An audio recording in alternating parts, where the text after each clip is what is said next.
শিশুদের বইয়ে গতে গান বাজনা ভালো নয় লেখা রয়েছে এমন একটি দাবিকে কেন্দ্র করে সামাজিক যোগাযোগ মাধ্যমে ব্যাপক বিতর্ক ছড়িয়ে পড়ে। বর্তমান সরকারের সময়ে এমন বইয়ের অনুমোদনকে ঘিরে প্রতিক্রিয়াও জানায় অর্ধ লক্ষেরও বেশি মানুষ। বহু মানুষ যখন বিষয়টিকে ঘিরে বিভ্রান্ত হচ্ছে তখন দেখা যায় বিষয়টি নতুন নয়। একই বই নিয়ে আলোচনা বিগত সরকারের আমলেই হয়েছিল এবং এটি জাতীয় শিক্ষাক্রম ও পাঠ্যপুস্তক বোর্ডের অনুমোদিত কোনো বইও নয়। শুধু তাই নয়, ভারত বাংলাদেশ সীমান্ত বাংলাদেশিদের অনুপ্রবেশ ইস্যুতেও ছড়ানো হয়েছে নানা বিভ্রান্তিকর তথ্য। চলুন দর্শক কয়েকটি ফ্যাক্ট চেক দেখে নিচ্ছি। শিশুদের বইয়ে গান বাজনা ভালো নয় লেখা নিয়ে বিএনপিকে দায়ী করে আওয়ামী লীগের একটি ফেসবুক পোস্ট সামাজিক যোগাযোগ মাধ্যমে ভাইরাল হয়। মুহূর্তেই দাবিটিকে ঘিরে তুমুল বিতর্ক শুরু হয়। কমেন্ট সেকশনে অর্ধ লক্ষের বেশি মানুষ প্রতিক্রিয়াও জানায়। তবে রিউমার স্ক্যানার টিমের অনুসন্ধানে উঠে আসে এক ভিন্ন চিত্র। আলোচিত বই বা এর অনুরূপ পৃষ্ঠাটি মূলত ২০২৪ সালের, অর্থাৎ আওয়ামী লীগ সরকারের সময়ে প্রচারে ছিল। দেশ রূপান্তরের ২০২৪ সালের একটি প্রতিবেদন অনুযায়ী একই ধরনের বইয়ের ছবি পাওয়া গেছে। এছাড়া এটি জাতীয় শিক্ষাক্রম ও পাঠ্যপুস্তক বোর্ডের অনুমোদিত কোনো পাঠ্য বইও নয় বলেও নিশ্চিত হওয়া গেছে।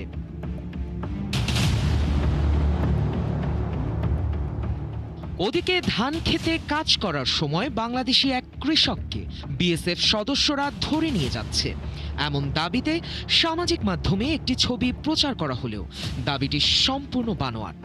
ছবিটির পক্ষে কোনো বাস্তব ঘটনার প্রমাণ বা নির্ভরযোগ্য সংবাদসূত্র পাওয়া যায়নি। রিভার্স সার্চেও ছবিটির কোনো স্বীকৃত উৎস শনাক্ত হয়নি। ছবিটি এআই প্রযুক্তি ব্যবহার করে তৈরি করা হয়েছে।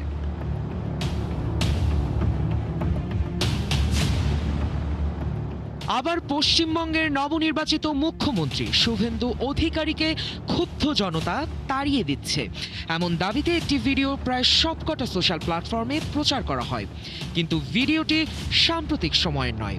এটি গত ২৯ এপ্রিল কলকাতার ভবানীপুরের কালীঘাট এলাকায় ভোট গ্রহণের দিনের ঘটনা। একাধিক ভারতীয় গণমাধ্যমের ফুটেজে একই ঘটনার মিল পাওয়া গেছে। গুজব এখানেই শেষ নয়, আরও আছে। সীমান্তের গেট খুলতে বাংলাদেশি অনুপ্রবেশকারীরা পালানোর জন্য হুড়োহুড়ি করছে এমন দাবিতে একটি ভিডিও ভারতীয় কিছু ফেসবুক ও ইনস্টাগ্রাম প্রোফাইল থেকে প্রচার করা হলেও দাবিটি সম্পূর্ণ ভুয়া। দ্য ডিসেন্ট টিম জানায় ভিডিওটির সঙ্গে কোনো অনুপ্রবেশের ঘটনা জড়িত নয়। মূলত এটি যশোরের বেনাপোল সীমান্তে বিজিবি বিএসএফ এর যৌথ প্যারেড অনুষ্ঠান দেখতে আসা দর্শনার্থীদের ভিড়ের দৃশ্য। দর্শক, আজকের অপতথ্যগুলো যাচাই করতে গিয়ে দেখা গেল সামাজিক মাধ্যমে সরকার ও রাষ্ট্র ব্যবস্থাকে কেন্দ্র করে ধারাবাহিকভাবে প্রচার করা হচ্ছে নানা গুজব। যথারীতি রাজনৈতিক অস্থিরতা তৈরি করতেই ছড়ানো হচ্ছে অধিকাংশ গুজব। নানান অভিনব কৌশলে ছড়ানো এসব গুজবের ফাঁদে না পড়তে সচেতন থাকার পরামর্শ বিশ্লেষকদের। সায়ক দাস, ৭১। দর্শক, আমরা প্রতিবেদনটি দেখে নিলাম এবং আমাদের সাথে যুক্ত আছেন বিএনপির দলীয় সংসদ সদস্য ও জাতীয়তাবাদী কৃষক দলের কেন্দ্রীয় কমিটির যুগ্ম সাধারণ সম্পাদক ফজলে হুদা বাবুল। যুক্ত হচ্ছে তার সাথে। ফজলে হুদা বাবুল, আপনাকে স্বাগত জানাচ্ছি আজকের আমাদের এই আয়োজনে। প্রথমে যে প্রশ্নটি এই প্রসঙ্গে আনতে চাই, আমরা যে প্রতিবেদনটি দেখলাম সেখানে বেশ কিছু ধরনের সামাজিক যোগাযোগ মাধ্যমের বিতর্ক এবং এক সময়ের ভিডিও অন্য সময়ে অন্য মানসিকতায় চালিয়ে দেওয়ার যে প্রবণতা, সেটি আমরা সময়ের সাথে সাথে বাড়তে দেখছি। প্রথমেই জানতে চাই, পুরনো ভিডিওকে নতুন রূপে নিয়ে আসা এবং ভিন্ন প্রসঙ্গে সেটিকে চালিয়ে দেওয়ার যে গতিবিধি এখন আমরা দেখতে পাচ্ছি, সেটিকে আসলে আপনি কীভাবে মূল্যায়ন করবে? কেন এখন এই ধরনের অপতথ্যগুলো সবচেয়ে বেশি দেখছি? ধন্যবাদ।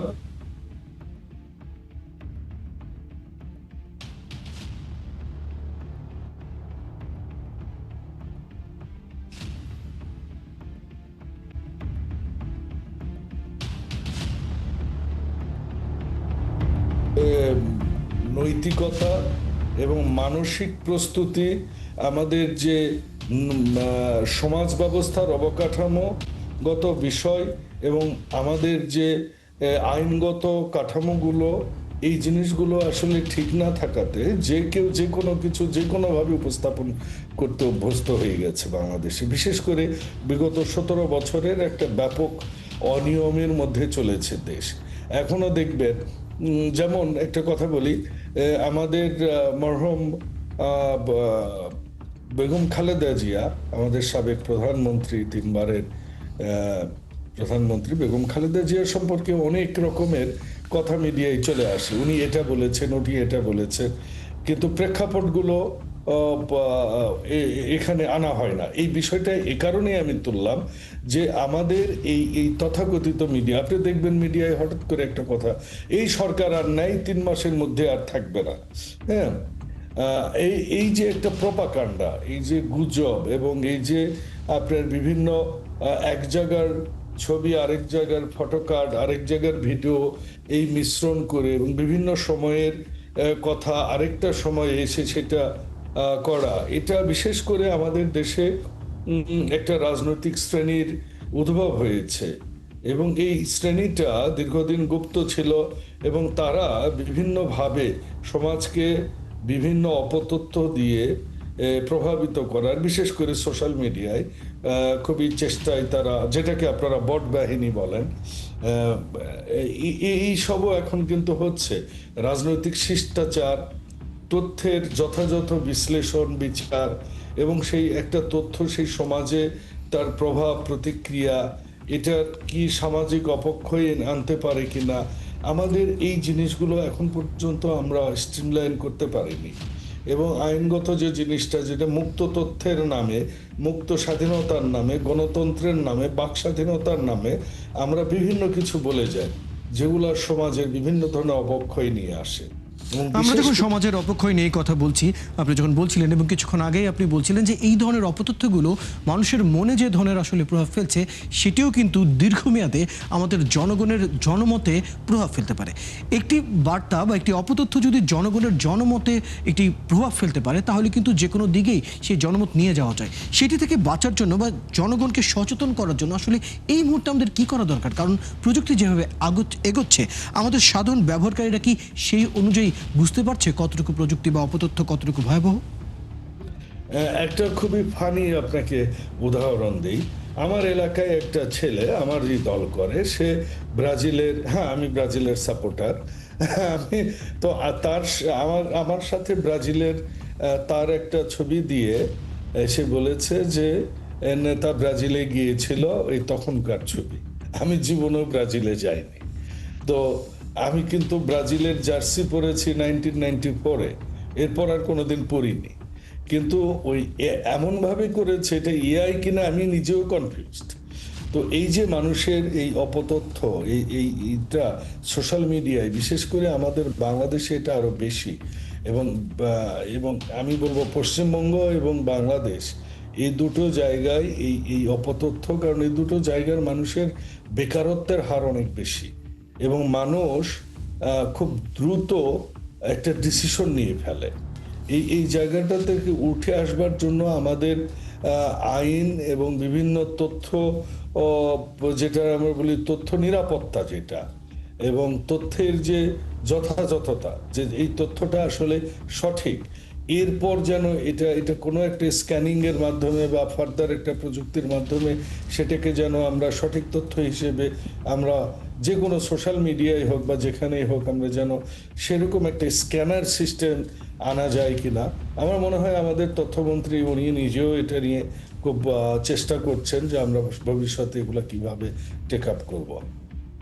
এটা তো একটা দিকে আমরা বললামই, আরেকটা দিকে আমি একটু আজকের আলোচনা একটু বেশি করে আনতে চাই। সেটি হচ্ছে, আপনি প্রথমে আইনের প্রসঙ্গটি তুলে এনেছিলেন যে আমাদের আইনই এখনও যথাযথ, এবং এখনকার যে ভিন্ন মত নিয়ে, অর্থাৎ অপতথ্যগুলো নিয়ে যে ধরনের পদক্ষেপ নেওয়া দরকার, সেই জায়গায় আপনি আইনের ক্ষেত্রে কি কি নতুন প্রয়োগ চান, বা কি কি নতুন নীতি হতে পারে, বা কি করা যেতে পারে, সেখান থেকে একটু বিস্তারিত জানতে চাই আপনার কাছে। দেখুন, মানুষকে কন্ট্রোল করার চেয়ে আমি মনে করি সেটা মানুষ তার মতামত দিতে পারে। আমি বলতেই পারি যে 71 টেলিভিশন ভালো না, এটা আমার ব্যক্তিগত মতামত একটা হতে পারে, কিন্তু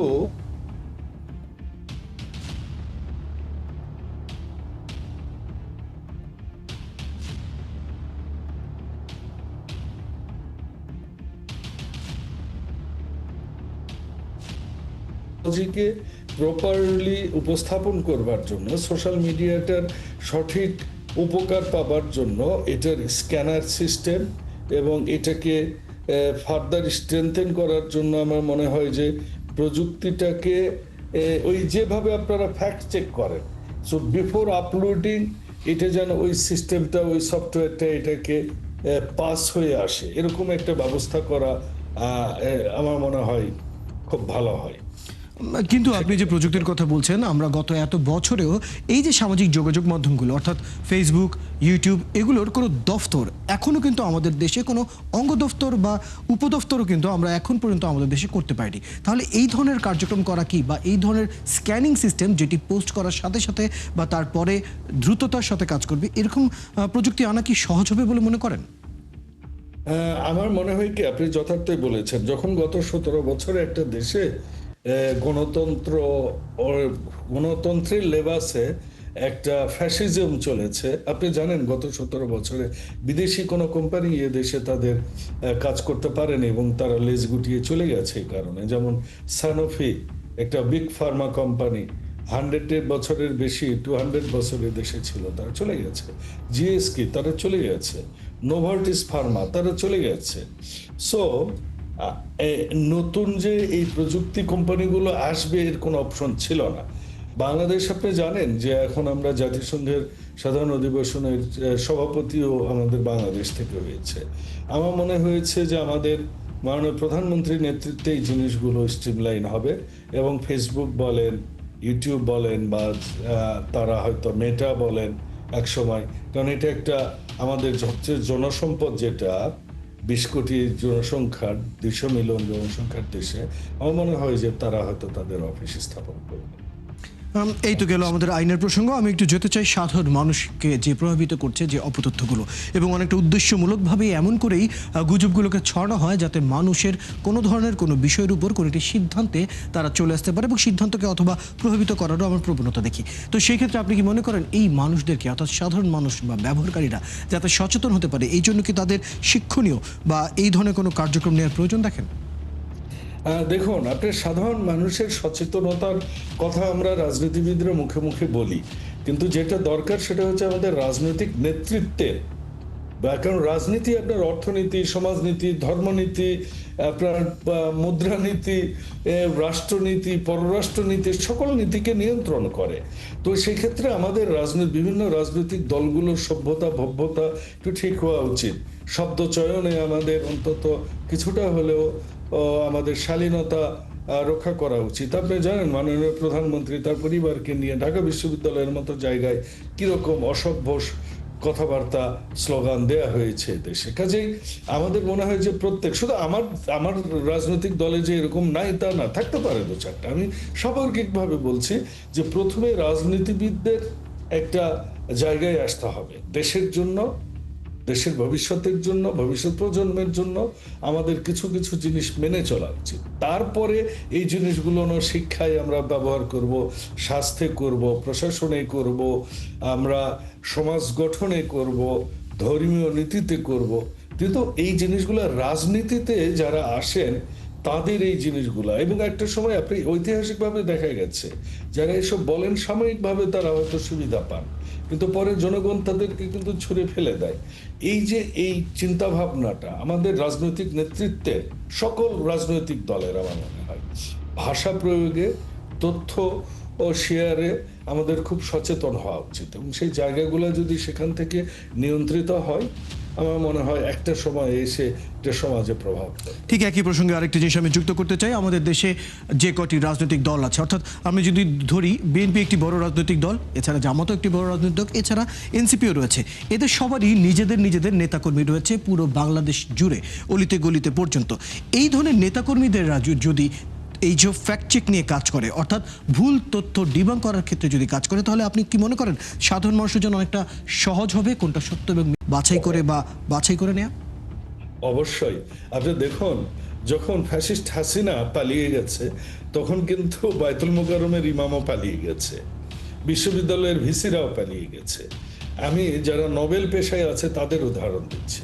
তো কাজেই যখন রাজনৈতিক নেতৃত্ব ঠিক হয়ে যাবে তখন সমাজের সমস্ত নেতৃত্ব they will be fall in line, I think so. এবং সেটা রাজনৈতিক নেতৃত্ব মানে শুধু সরকার দল নয়, বিরোধী দল, বিশেষ করে বিরোধী দল, তো সরকার সম্পর্কে বিভিন্ন প্রপাগান্ডা, কথাবার্তা, নেগেটিভ কথা, এটা রাষ্ট্রের ক্ষতি করে, দেশের ক্ষতি করে, এটা তাদের বুঝতে হবে। তাদের কথা থাকলে সংসদ আছে, তাদের কথা থাকলে রাজপথ আছে, তাদের কথা থাকলে তারা বিভিন্নভাবে সেমিনারে, তারা টকশোতে, মিডিয়াতে, পত্রপত্রিকায়, লেখনের মাধ্যমে তারা অবশ্যই তুলে ধরতে পারে। কিন্তু যখনই বাজে অ্যাটিটিউড করা হয় তখন সেটা কিন্তু সমাজের নিম্ন স্তর পর্যন্ত চলে যায়। তাহলে ফ্যাক্ট চেকিং এর এখন আমরা যে জায়গায় এসে পৌঁছেছি, অর্থাৎ প্রতিদিন যখন শত শত অপতথ্য থাকছে, তো আপনি কি মনে করেন এই ধরনের রাজনৈতিক দল, সরকারি নানা সংগঠন এবং অন্যান্য যারা প্রতিষ্ঠিত সংগঠন বা দল রয়েছে তাদের কি নিজস্ব আলাদাভাবে একটি ফেসবুক পেজ হতে পারে যেখানে আসলে তাদের নিয়ে যে ধরনের অপতথ্যগুলো ছড়াচ্ছে তারা যাতে সেটি সত্যটা আসলে মানুষকে জানায়? এই ধরনের কোনো কার্যক্রম কি এই অপতথ্যের যুগে কি কাজে দিবে কিনা বলে মনে করেন? ধন্যবাদ। আপনি জানেন যে বাংলাদেশ জাতীয়তাবাদী দলের একটা মিডিয়া সেল আছে অফিসিয়াল। আমরা সেখানে আমাদেরটা করার চেষ্টা করছি। এটা হয়তো আরো ব্যাপকভাবে করব ভবিষ্যতে, কিন্তু অন্যান্য দলেরও সেটা করা উচিত আমার। আমরা আশা করি বেশ কিছু তথ্য এবং পরামর্শ আপনার কাছ থেকে আমরা পেলাম। ধন্যবাদ ফজলে হুদা বাবুল, বেশ কিছু তথ্য আপনি আমাকে দিলেন। ধন্যবাদ সময়টুকু দেওয়ার জন্য। দর্শক, এতক্ষণ আমাদের সাথে আলোচনায় ছিলেন বিএনপির দলীয় সংসদ সদস্য ফজলে হুদা বাবুল। কথা বলছিলেন বেশ কিছু ফ্যাক্ট চেক নিয়ে। দর্শক, আপনারা আছেন ফ্যাক্ট চেক নিয়ে একাত্তরের নিয়মিত আয়োজন ফেক নিউজ স্ক্যানারে। প্রতিদিন আমরা রিউমার দূর করতে হাজির হব ঠিক একই সময়ে একইভাবে। আপনারাও আমাদের সাথে যুক্ত হতে পারেন। কোনো খবর যদি আপনাকে সংশয়ে ফেলে সেটি একটি স্ক্রিনশট আমাদেরকে মেইল করতে পারেন fns.71tv@gmail.com অথবা ফেসবুকে যোগাযোগ করুন www.facebook.com/fake-news-scanner। আমরা সেই তথ্যের ফ্যাক্ট চেক করে আপনাদের জানাবো। চটকদার শিরোনাম দেখেই ক্লিক করবেন না। বিশ্বাস আর প্রতিক্রিয়া জানানোর আগে ফ্যাক্ট চেক করুন আর থাকুন ৭১-এর সাথে।